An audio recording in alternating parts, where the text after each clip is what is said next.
শুভ সকাল বন্ধুরা, সবাই কেমন আছেন? আমার নতুন আরেকটি ব্লগে আপনাদের সবাইকে স্বাগত জানাই। তো দেখুন, সকাল হয়ে গেছে, আমরা বাড়ি ফিরব।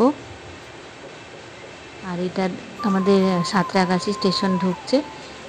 এই ট্রেন শালিমার পর্যন্ত যাবে, তো আমরা সাঁতরাগাছি স্টেশনে নেমে যাব। আর ট্রেন ঢুকছে সাঁতরাগাছি স্টেশনে। আমরা নামার জন্য সব রেডি হয়ে গেছি। ব্যাগ ট্যাগ সব দুটোই ব্যাগ, দুজনের হাতে দুটো ব্যাগ রয়েছে। তো আমরা নেমে গেছি। এই যে সাঁতরাগাছি সাপওয়ের নিচে দিয়ে আমরা যাচ্ছি। আর দেখুন, ট্রেনটা এত বড় যে প্ল্যাটফর্ম পায়নি, সম্পূর্ণ ট্রেনটা না প্ল্যাটফর্ম পায়নি। প্ল্যাটফর্মের বাইরে ইঞ্জিন এবং প্ল্যাটফর্মের বাইরে পিছনের কামরাগুলো। তো দেখুন, আমরা এই যে সাপওয়ের নিচে দিয়ে যাচ্ছি। তো আমি ওকে জিজ্ঞেস করছি যে কি জল জমে গেছে নাকি, বলে না না, জল জমেনি, জল ঢুকেছিল হয়তো, এখন আর জল নেই ভিতরটায়। তো ভিতর দিয়ে দিয়ে যাবো, তারপরে দেখি কি পাই। ট্যাক্সি এখানে তো পাওয়া যায় না, ওলা বুক করে নিতে হবে। ওলাই বুক করে নেব এখান থেকে। আর হাওড়া দিয়ে গেলে বেশ সুবিধা হয়, কিন্তু এই সাঁতরাগাছি স্টেশন থেকে না বেহালা যেতে ভীষণ মানে একটা বিটখট রাস্তা। তো আর কি করা যাবে, এই ট্রেনটা এখানেই তৎকালীন যেহেতু কাটা হয়েছে, এটাই পাওয়া গেছে ট্রেনটা। আর বাবা দেখুন কিভাবে মানে জল জমে গেছে বাইরে।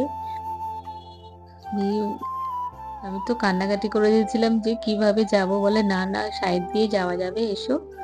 তো সেটা দেখে একটু মানে স্থিতি হলাম যে না, ঠিক আছে, এটা দিয়ে পাশ দিয়ে যাওয়া যাবে। আর হয়তো কালকে রাত্রিতে অনেকটাই জল ছিল, তো এখন এই জল নেমে গেছে। আর আমরা ওইদিকে একটু ট্যাক্সি ধরে নেব, যে ট্যাক্সিগুলো দাঁড়িয়ে রয়েছে ওখানে, দেখি যায় কিনা। তো আমরা দেখুন বাড়ি চলে এসেছি ট্যাক্সি করে। এসে আগে তো চা খেলাম, চাটা খেয়ে ও বেরিয়ে গেল, আর আমি ঘরটা সব ঝাঁট দিয়ে মুছে টুছে নিয়ে এগুলো সব ধুয়ে নিয়েছি। আর একটা ব্যাগে যা ছিল সব ধুয়ে নিয়েছিলাম। তো তারপরে এই দেখুন আমার পুজো হয়ে গেছে, পুজো করে নিয়েছি। আর রান্নাঘরে রান্নাও মানে শুরু করে দিয়েছি। একটা সবজি আর ভাত করব। এখন অনেকটা বাজে, প্রায় 1টা বাজতে যায়।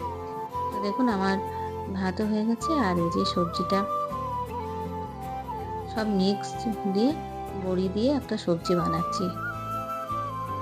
আর এখন আর কিছু করতে ইচ্ছে করছে না, মনটাও ভীষণ খারাপ লাগছে মেয়ের জন্য।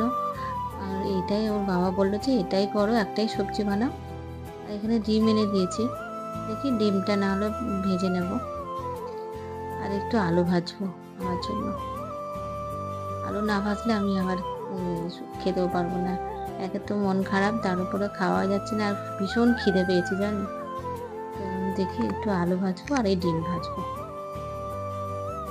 দেখুন আমার আলু ভাজা হয়ে গেছে, একটু টমেটো আর পেঁয়াজ দিয়ে আলু ভেজেছি। আর আজকে এই ডিমটা ভেজেছি। তো জানেন, তারপরে আমরা খাওয়া দাওয়া করেছি। ও অফিস থেকে ফিরেছে, চান টান করে আমরা খাওয়া দাওয়া করে ঘুমিয়ে গেছি। তো বেশ ভালোই ঘুমিয়ে গেছি। দেখছি বিকেলের দিকে সন্ধে হয়ে এসেছে।